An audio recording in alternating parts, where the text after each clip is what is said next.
नमस्कार मित्रों।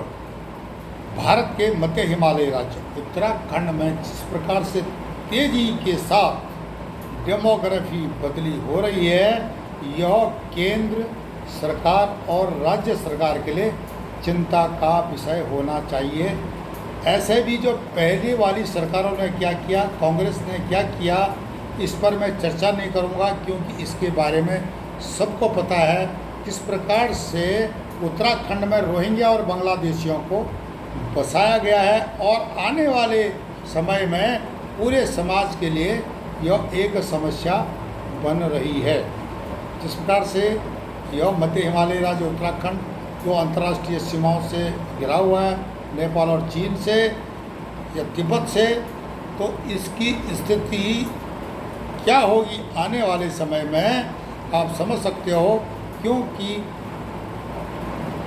नेपाल में वामपंथी सरकार का आना, नेपाल के सांस्कृतिक संबंध उत्तराखंड से होना और इसके साथ चीन तो पहले से ही वामपंथी विचारधारा वाला देश है और किस प्रकार से एडवांस पार्टी के तौर पर जिहादियों को उत्तराखंड में डाला जा रहा है। यहाँ की पहले डेमोग्राफी बदली की जाएगी, उसके बाद यहाँ की सामरिक व्यवस्था, आंतरिक व्यवस्था को छिन्न भिन्न किया जाएगा, जो कि आने वाले समय में केंद्र सरकार को एक बहुत बड़ा सिरदर्द बनने वाला है। उत्तराखंड के मुख्यमंत्री माननीय पुष्कर सिंह धामी जी ने हाल ही में मतलब 2022 में 2 साल हुए, एक कार्यक्रम के दौरान कहा था कि राज्य में छिपे और रोहिंग्या और बांग्लादेशियों के भी सत्यापन होंगे। उन्होंने देवभूमि की डेमोग्राफी में बढ़ रहे बदलावों पर चिंता भी व्यक्त की थी। अब चिंता व्यक्त करने से, आलोचना करने से बात नहीं बनती है।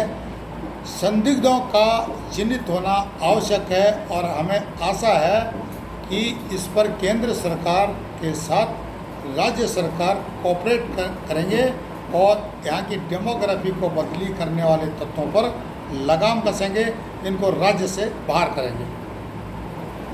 विषय वस्तु पर बहुत विस्तार से जानकारी देने से पूर्व मैं आपसे अनुरोध करूँगा कि आप हमारे चैनल ई-गैरसेंट को लाइक करें, सब्सक्राइब करें, कमेंट्स करें और शेयर करें। नमस्कार मित्रों, मेरा नाम मदन मोहन ढोंडियाल है और उत्तराखंड से संबंधित जितने भी विषय हैं, चाहे वो राजनीति से जुड़े हों, सांस्कृतिक विरासतों से जुड़े हों, आर्थिक विषय से जुड़े हों, सामरिक विषय से जुड़े हों, इस पर हम ई-गैरसेंट के माध्यम से चर्चा करते रहते हैं। चाहे वो उत्तराखंड की हो, अन्य राज्यों की हो, ये भारत की हो या अंतर्राष्ट्रीय स्तर पर दूसरे देशों की हो। अब यह बात इस वीडियो में उत्तराखंड में जिस प्रकार से डेमोग्राफी बदली हो रही है, उस पर जो है उत्तराखंड के सत्तासीन बीजेपी के जो मुख्यमंत्री पुष्कर सिंह धामी साहब हैं, अपनी चिंता 2022 में वे व्यक्त कर चुके थे। अब क्या होता है कि वहाँ पर एक हिंदू एक्टिविस्ट भी हैं, हमारे बड़े भाई स्वामी दर्शन भारती जी, जो कि जो है बहुत मेहनत करते हैं यहाँ की डेमोग्राफी को दुनिया तक ले जाने के लिए। किस प्रकार से बदली हो रही है, किस प्रकार से जिहादी वहाँ पर अतिक्रमण कर रहे हैं देवभूमि का, यह सब कर रहे हैं। इसके अलावा जो और भी हैं, जो एक्टिविस्ट हैं, वे भी काम करते हैं। ऐसा नहीं है कि लोग सोए हुए जाग रहे, पर लेकिन जो हरिद्वार में कुछ बाबा लोग बैठे हुए आश्रमों के अंदर, उनको भी बाहर निकलना चाहिए। अगर वे बाहर नहीं निकलते हैं तो वक्फ बोर्ड ने जिस प्रकार से हरिद्वार को ऑक्युपाइड किया हुआ है, उस पर कोई भी जो सन्यासी जो बैठा हुआ आश्रम में कुछ नहीं बोलता है। हरिद्वार को एक व्यापार का अड्डा न समझे, बाहर निकले।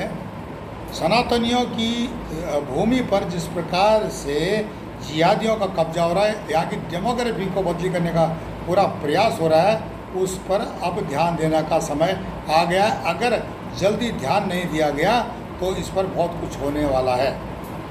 स्वामी दर्शन भारती कहते हैं कि पहले उत्तराखंड में मुसलमानों की आबादी, ये उन्होंने 2022 में कहा था, 1.5 से 2% के आसपास थी।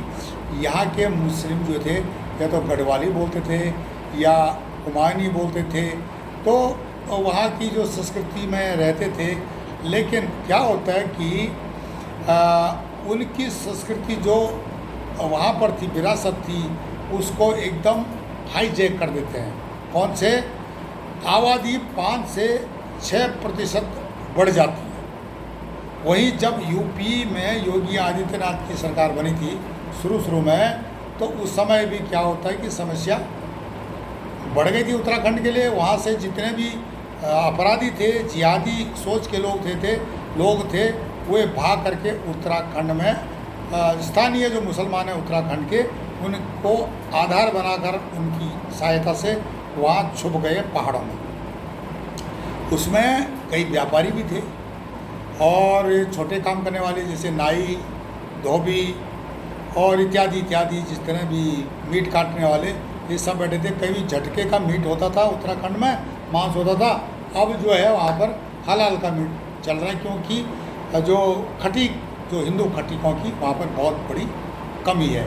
सारे जो है हलाल का मीट बेचते हैं वहाँ पर मुसलमान जो बाहर के हैं, वे काफ़ी भर गए हैं और इनकी आबादी 18% हो चुकी है। इस आबादी में बांग्लादेशी, रोहिंग्या, घुसपैठिए भी आप शामिल कर सकते हो, जो नदी के किनारे झुग्गियों में कब्जा करके बैठ गए हैं।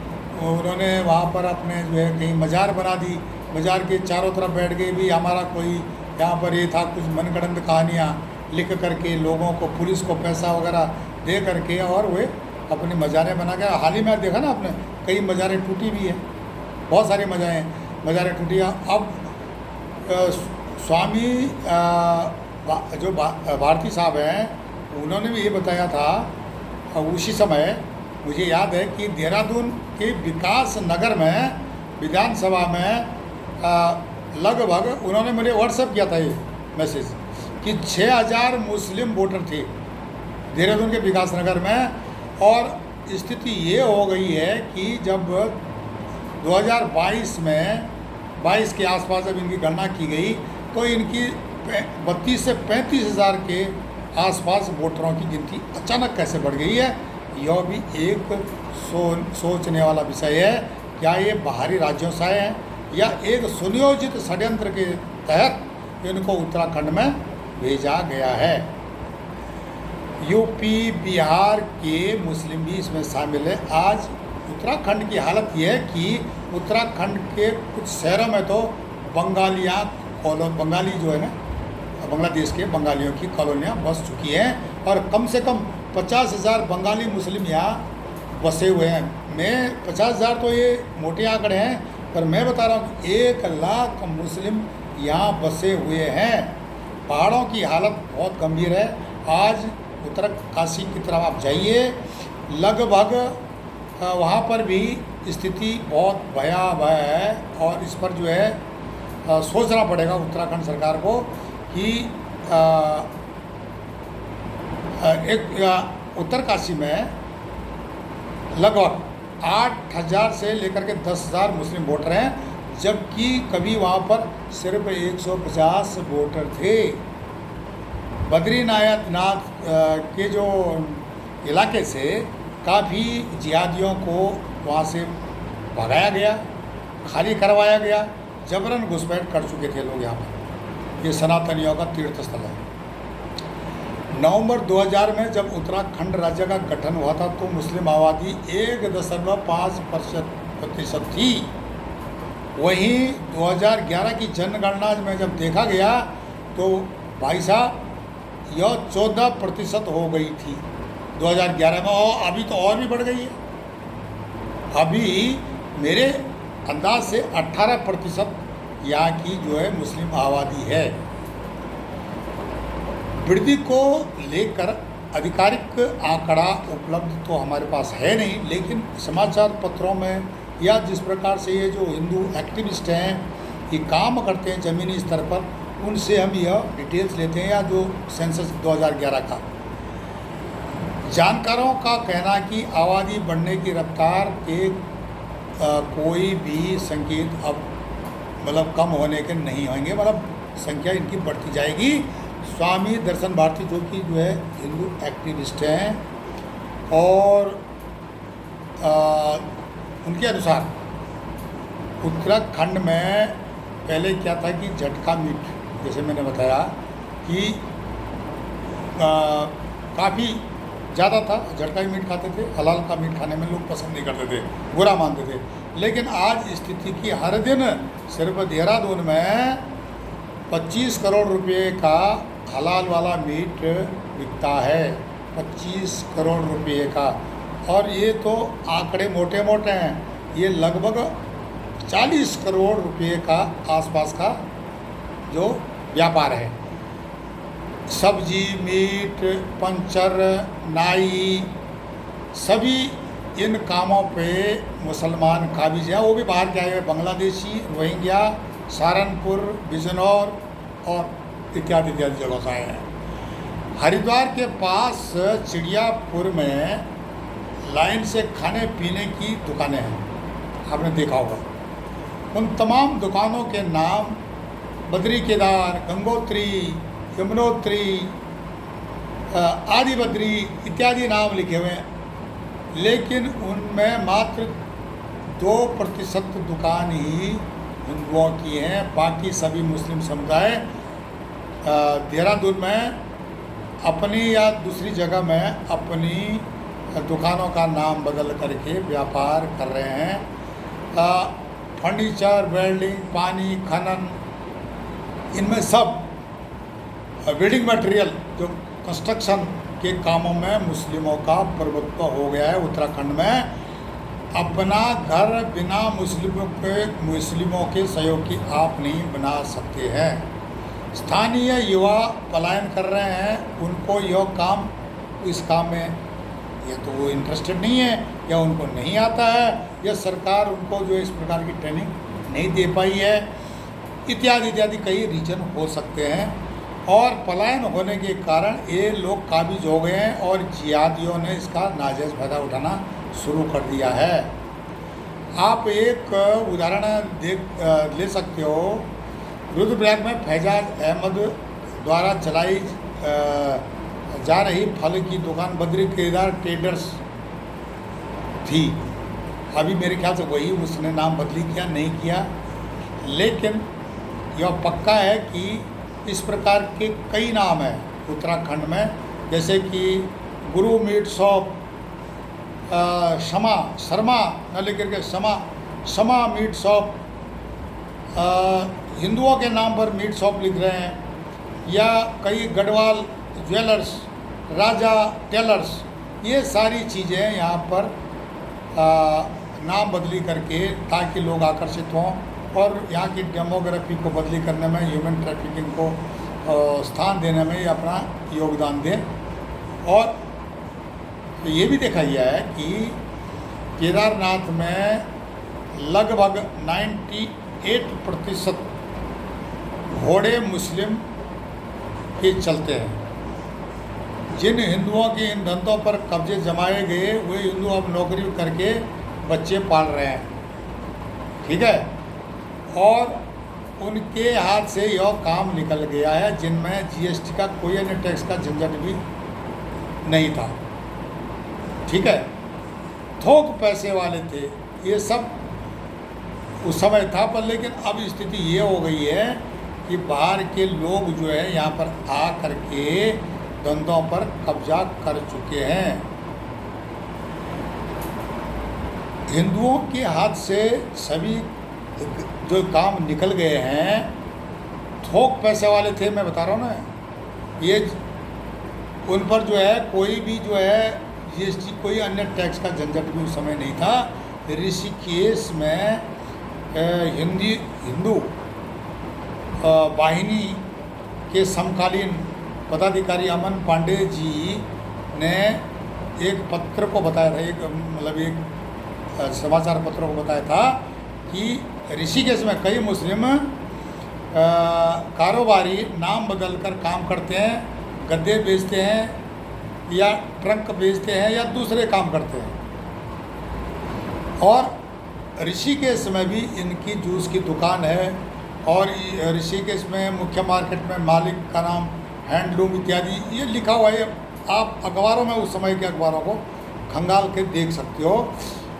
हरिद्वार में विश्व हिंदू परिषद यह मुद्दा उठा चुका था उस समय 2022 में, नाम बदल कर जो व्यापार में जो चल रहा था काम, ये अभी तक 2022 में मुद्दा उठाया था, अभी तक बंद नहीं हुआ है, ये चल रहा है उत्तराखंड में। 2022 1 अप्रैल को हरिद्वार में विश्व हिंदू परिषद ने भी इस मुद्दे पर एक मीटिंग की थी।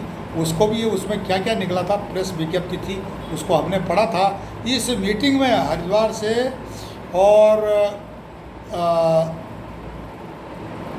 मुजफ्फरनगर तक ढाबों होटलों को मुस्लिम मालिकों ने हिंदू नाम से चला रहे थे।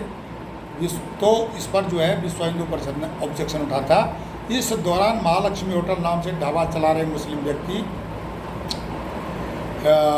का भी उन्होंने खुलासा किया था। उस होटल में भगवा पट्टिका लगाई गई थी। इसके अलावा कई अन्य स्थान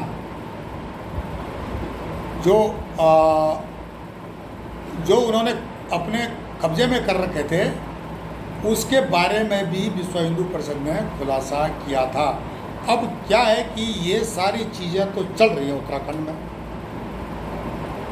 और धामी जी को इस विषय को और गंभीरता से लेना पड़ेगा। 2024 हो गया और स्थानीय चुनाव, जो स्थानीय निकायों के चुनाव उत्तराखंड में होने वाले हैं, और यही लोग जो है स्थानीय जो लोगों को जिता करके